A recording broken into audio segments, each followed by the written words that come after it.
ओम नमः शिवाय आदेश।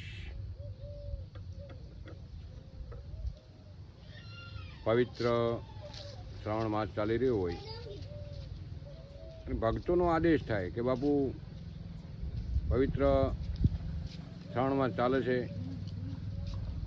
तो थोड़ो आपनो मुखेथी अमने थोड़ो सत्संग कंईक संभळावो एटले आपणे आ सत्संग रूपी दृष्टांतो आपीए छीए।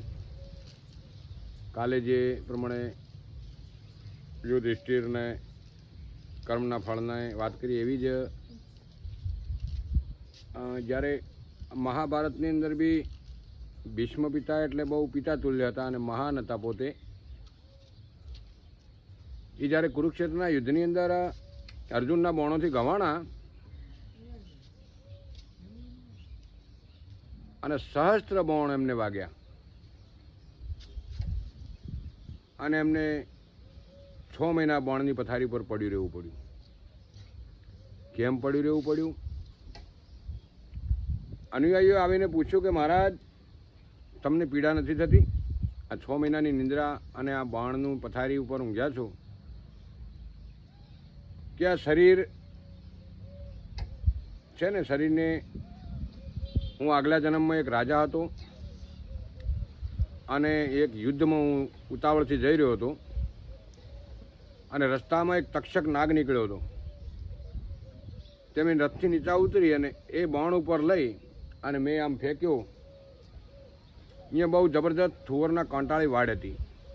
ए तक्षक नाग ने हजारों कोटा सहस्त्र कोटा लाग्या अने तक्षक नाग अहींया कोटा उपर पड्या रही अने पोते जबरदस्त पीड़ा वेठी अने मृत्यु पाम्या। ए कर्मनु फल आज मारे भीष्म पिताना मनुष्यना अवतार में मारे आज ए कर्म ए जेटला कांटा सापना शरीर में लाग्या था एटला आ बाण मारा शरीर में लाग्या एटले ए पाप मारे आज भोगवવું પડ્યું છે।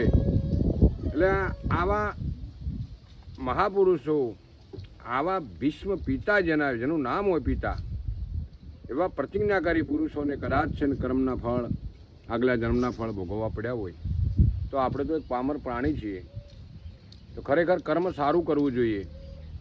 કર્મથી બંધન છૂટે છે અને કર્મથી બંધનમાં આવીએ છીએ। માટે એવા કર્મ કરો કે જેથી કરીને કોઈ કર્મના બંધનમાં ના આવીએ અને આ અવતાર તો બરાબર છે પણ આગલા અવતારમાં પણ આપણે કંઈ ભોગવવું ના પડે એવું કર્મ કરો। કર્મને સંન્યાસી બનાવી દો। સંન્યાસી બનવાની જરૂર નથી, કર્મ સંન્યાસી બનાવો।